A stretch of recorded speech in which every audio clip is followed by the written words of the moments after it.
जय भीम साथियों, मैं रोहन कटपालिया आज यहाँ राष्ट्रीय पिछड़ा आयोग दिल्ली के भिकाजी कामा प्लेस के ऑफिस के बाहर विरोध प्रदर्शन हुआ। बहुत सारे ओबीसी समाज के संगठन यहाँ आए हुए हैं। मंडल आर्मी है, ओबीसी महासभा है, कई सारे और भी ऑर्गेनाइजेशन संस्थाएं हैं। कई सारी डिमांड्स लेके आई हैं, चाहे वह नीट में ओबीसी आरक्षण हो, चाहे वह आपका जातिगत जनगणना में ओबीसी हो, और साथ में जितनी भी जगहें हैं, चाहे बैंक लोन में भी इनका डिमांड है कि ओबीसी आरक्षण हो। इसी चलते हमने मंडल आर्मी के राष्ट्रीय अध्यक्ष जो हैं अनिरुद्ध जी, उनसे बात करी। जी, थोड़ा बताइए, जैसे राष्ट्रीय स्तर पर ये जैसा आपने सांकेतिक बताया, तो राष्ट्रीय स्तर पर क्या कुछ हो रहा है, या कोई जैसे ये किसान आंदोलन देखा हमने, CA-NRC का मूवमेंट एक राष्ट्रीय स्तर का हो, तो क्या ये एक SC/ST का भी जब 2 अप्रैल का था एक्ट को लेके राष्ट्रीय स्तर पर आंदोलन हुआ, सरकार पर दबाव पड़ता है, चाहे वे वोटों के नज़र से देखें, इस पर कुछ राष्ट्रीय स्तर पर है आंदोलन? बिल्कुल, इस पर राष्ट्रीय स्तर पर आंदोलन की पूरी रणनीति है। तमाम संगठनों से बात चल रही है, ओबीसी के संगठन हों या SC के हों, ST को, क्योंकि इससे जो है सभी को सभी के हित प्रभावित होंगे। ठीक है, तो ये राष्ट्रीय मूवमेंट बनेगा, थोड़ा समय लगेगा, क्योंकि जो ओबीसी समाज है कहीं न कहीं वो इसमें सही से भागीदारी नहीं कर रहा है। अच्छा। ये बड़ा दुखद विषय है। हमारा SC/ST समाज जो है वो धन्यवाद का पात्र है, वो लड़ रहा है, लेकिन ओबीसी समाज जो है अभी मजबूती से भागीदारी नहीं कर रहा है। हम उसको जगाने का काम कर रहे हैं, और निश्चित हम भरोसा दिलाते हैं कि बहुत जल्द एक बड़ा मूवमेंट खड़ा होगा, और पूरे मंडल कमीशन को लेकर के हम लड़ेंगे। ओबीसी, SC/ST और पसमानदा समाज की पूरी मुहिम को लेकर के जितनी संख्या है उस हिसाब से सभी सेक्टर्स में हम भागीदारी जो है वो लेकर रहे हैं। ऐसा क्यों? मेरा सिंपल सा सवाल है मेरा, ऐसा क्यों? थोड़ा दर्शकों को बताइए, ऐसा क्यों? ऐसा क्यों हो रहा है, ये समझने का विषय है। विषय ये है कि जो सरकारें हैं, ठीक है, आप जनगणना का अगर मामला देख लें तो 1931 में जो ब्रिटिश सरकार थी उसने जनगणना कराई। उसके बाद जब ब्रिटिश सरकार ने जनगणना कराई तो जो ब्राह्मणवादी लोग थे उनके अंदर एक भय पैदा हो गया, क्योंकि ब्रिटिश सरकार मताधिकार भी ला रही थी। अगर वो फिर दोबारा जनगणना कराती तो जो पिछड़ा वर्ग के, वंचित वर्ग का तबका है, तो उसका मताधिकार भी हो जाता और वो लोग सत्ता में काबिज हो जाते। इसके लिए उन्होंने षड्यंत्र किया, और जो है अंग्रेज भगाओ, देश आज़ाद कराओ जैसे तमाम तरह के चीज़ें जो उन्होंने क्रिएट की, मूवमेंट क्रिएट किए। वो आज़ादी का जो आंदोलन था वो वंचित वर्ग की आज़ादी का आंदोलन नहीं था। आज़ादी के, वंचित वर्ग की आज़ादी का आंदोलन अभी बाकी है। जो तीसरी आज़ादी की लड़ाई है वो हम लोगों को लड़नी बाकी है। तो इसमें थोड़ा सा और मैं चाहूँगा आपसे थोड़ा और रोशनी डालिए। एक आरोप राजनीतिक तौर पर हम देखें या कहें, ये बात करी जाती है कि कहीं ना कहीं ओबीसी के लिए आरक्षण की सबसे ज़्यादा मुश्किलें रही हैं, बहुत लेट भी आया है, और बीजेपी सरकार उसको मतलब हटाने में भी तुली है, पर ओबीसी समाज से ही एक बड़ा वोट बैंक है, भाजपा का भी है, पर कांग्रेस का तो रहा ही है, हर सरकार का रहा है, पर भाजपा का भी रहा है। और कई थोड़े आरोप ये लगे कि हिंदुत्व में भी, राम मंदिर में भी, ऐसे चीज़ों में जो रहा है, इस पे थोड़ी देखिए, ये गंभीर विषय समझने का विषय। हिंदुत्व का तो मामला है ही है जी, ठीक है। ओबीसी समाज जो है वो कहीं न कहीं भक्ति में खो गया है। ब्राह्मणवाद के जाल में ऐसा फंसा हुआ है कि वो समझ ही नहीं पा रहा है कि उसका हित जो है कहाँ से खाया जा रहा है, कहाँ से उसका रिजर्वेशन खाया जा रहा है, उसके अधिकार खाए जा रहे, कैसे उसकी किसान बिल ला करके, जो किसान का मामला है, आप देखिए 90% जो है ओबीसी समाज उसमें किसान कौम में आता है। तो कैसे उनकी ज़मीनें छीनने का षड्यंत्र, निजी हाथों में देने का षड्यंत्र है। तो ये जो ओबीसी का हित जो प्रभावित हो रहा है, जो तमाम सरकारें रही हैं, कांग्रेस रही हो, लगातार कांग्रेस रही, अगर कांग्रेस ओबीसी ऐसी होती तो सबका जो जनगणना करा के और आबादी के अनुपात में रिजर्वेशन लागू कर देती। मतलब 2011 के सेंसस तो कांग्रेस ने कराया और उसमें हुआ भी था, पर वो कभी डेटा 3 साल रही सरकार, वो कभी आया नहीं बाहर। वो डेटा इसलिए बाहर नहीं आया कि 2011 की जो सेंसस थी उसमें ओबीसी की आबादी 71% है, मात्र 3% अपर कास्ट है।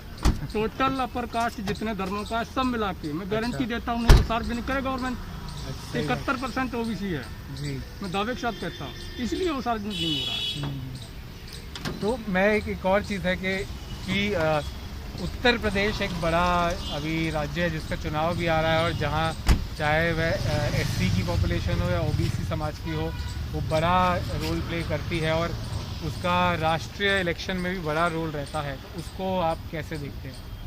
उसमें कुछ बड़ा हो सकता है? अभी तो उत्तर प्रदेश में उम्मीद नहीं, अच्छा क्योंकि जो पार्टियां हैं हमारे उत्तर प्रदेश में, जी, तो कहीं न कहीं उनकी स्थिति इतनी ख़राब है, वो इतनी भयभीत हैं, डरी हुई हैं। जो विपक्षी पार्टियां हैं वो ठीक से स्टैंड ही नहीं ले पा रही, उनको पता ही नहीं क्या करना है। उनको देखिए, वो एक पार्टी है हमारी, उनके मुखिया और उनके नेता जो है हर जिले में जाकर परशुराम का मंदिर बनवा रहे हैं। वही कृष्ण की बात हो रही है। कहा कोई कहीं कृष्ण का मंदिर बनवा रहा है, कोई परशुराम का बनवा रहा है, ठीक है। जबकि मंदिर ही अगर बनवाने हैं तो हम मंदिर तो हमारे नहीं बनते हैं हमारे सामाजिक न्याय के मूवमेंट में, लेकिन यदि आपको समाज को मैसेज देना है, जागरूक करना है, एक मूवमेंट खड़ा करना है, तो बाबा साहब का स्टेच्यू क्यों नहीं, उनके नाम पे स्कूल क्यों नहीं, उनके नाम पे हॉस्पिटल क्यों नहीं, बीपी मंडल के नाम पे हॉस्पिटल स्कूल क्यों नहीं, फुले साहब के नाम पर क्यों नहीं, पेरियार के नाम पर क्यों नहीं, आप इनके नाम पे करिए। समाज जागरूक होगा, समाज जितना ओबीसी जागरूक होगा उतना उनको लाभ मिलेगा, जो इस समय मंदिर जिले जिले में बनवा रहे हैं। तो इन चीज़ों से आपको लगता है बहुजन एकता हो सकती है? बहुजन एकता क्या, मतलब कितना, क्या इन चीज़ों से हो सकती है? क्या चांस सकता है आपको? जो कि बहुजन एकता की बात तो करते हैं, आपने खुद ही कहा प्रैक्टिकली या वो राजनीतिक तौर पर मुश्किल होता है, या हम बातों बातों में तो यहाँ चर्चा कर सकते हैं, पर करना उसके लिए बहुत मुश्किल है अगर आंदोलन के हिसाब से देखें, तो उस पर क्या लगता है? देखिए, हमें जो है राजनीतिक पार्टियों को और जो नेताओं को, मैं जो ओबीसी के नेता हैं या एससी के नेता हैं, ठीक है, जो लोग बोलते हैं समाज पर, मैं उनको केवल अपना नेता मानता हूं, जो हमारे मुद्दों पर बात करते हैं। बाकी को चाहे सीएम रहे हों या पीएम रहे हों, मुझे उससे कोई फर्क नहीं पड़ता, क्योंकि वो हमारे नेता हो नहीं सकते। जिसको हमारा दर्द नहीं है तो हमारा अपना कैसे हो सकता है? जिसको हमारा दर्द है वही हमारा अपना है। तो ओबीसी और एससी की एकता जो है, एसटी की एकता है, पसमानदा की एकता है, तो उसके सबसे पहले तो ये समझना पड़ेगा कि इसके पीछे का षड्यंत्र क्या है जो इनको विभाजित करना है। तो हमें उसकी जड़ पे काम करना पड़ेगा।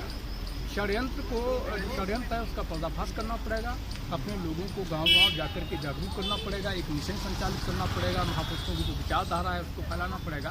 तो जो मंडल कमीशन की रिपोर्ट है, जो हमारा संविधान है, जिसमें अधिकार हमें मिले हुए हैं, वो सारी चीज़ें हमें अपने लोगों को न सिर्फ बतानी पड़ेंगी, बल्कि उनका एक एक शब्द अक्षरशः समझाना पड़ेगा कि ये क्या है, ठीक है। जब हमारे लोग ओबीसी के लोग मंडल कमीशन को समझेंगे, पूरा बहुजन समाज जब हमारे संविधान में मिले उनके अधिकारों को समझेगा, तब जाकर ये एकजुट होगा। तो इसके लिए हमें ज़मीन पर काम करना पड़ेगा। मानवर काशीराम साहब की तरह जगह जगह कैंप लगाने पड़ेंगे, जो उन्होंने अपने ज़माने में किया था। हमारे नेता जो हैं, चाहे वो संगठन के सामाजिक नेता ही क्यों ना हो, वो कार्यक्रम उस वजह से कर रहे हैं कि हमें हेलीकॉप्टर मिले तो मैं वहाँ फला मीटिंग में जाऊँ जहाँ 1 लाख लोग हैं, ठीक है। शहरों में वो कार्यक्रम करते हैं, 5 स्टार होटलों में कार्यक्रम करते हैं। 5 स्टार होटलों में आप और 100 साल कार्यक्रम कर लीजिए, मैं कहता हूँ 1000 साल कार्यक्रम कर लीजिए। अगर कोई भी परिवर्तन आ जाए तो आप क्यों कहिए, मैं करने को तैयार हूँ। देश की जो वंचित वर्ग है, उसकी 95% आबादी आज भी ग्रामीण इलाकों में बसती है, जहाँ घोर कह सकते हैं जो ब्राह्मणवादी व्यवस्था लागू है।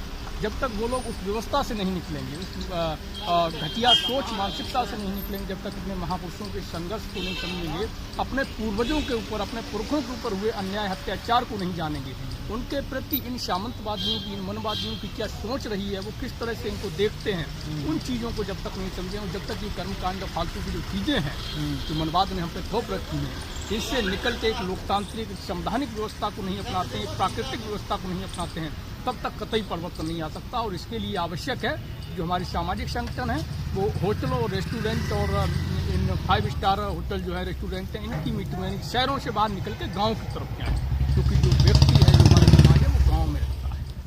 तो निरुद्ध जी, आपकी अभी मीटिंग हुई है आयोग में, उन्होंने क्या कहा? अभी हमारी मीटिंग हुई है, तो चेयरमैन साहब उपस्थित नहीं थे, जो मेंबर्स और जो अन्य कर्मचारी थे, जिससे बात हुई है, उनको हमने डिसीजन दिया है और उन्होंने कहा है कि हम इस पर काम कर रहे हैं। और जनगणना को लेकर के उन्होंने पहले दिया हुआ है, ओबीसी सर्टिफिकेट का जो इशू है उस पर भी काम चल रहा है, इसकी डिटेल उन्होंने हमें दी।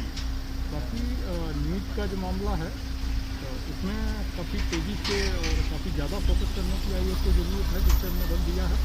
और लेटरल एंट्री जो है, 100 दरवाज़ा, ये जो है ना, इसको तो एक बंद करना ही होगा। और अगर हम इससे शांत रहे लेटरल एंट्री से, तो आने वाले समय में जो ओबीसी एससी समाज है इसका इतना बड़ा नुकसान हो जाएगा कि आप अंदाज़ा नहीं लगा सकते। ये कुछ भर्तियों का मामला नहीं है, ये मामला नीतियों का, क्योंकि ये लेटरल एंट्री उस जगह पर की जा रही है जहाँ पे देश की नीतियाँ बनती हैं, जो आप ब्यूरोक्रेसी में बात कर रहे हैं। बिल्कुल बिल्कुल।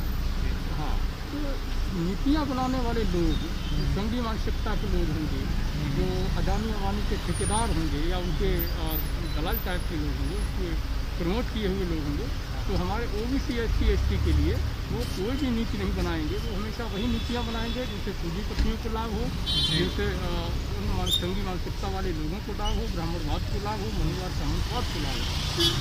लेटरल एंट्री का हमें पुरजोर विरोध करना है।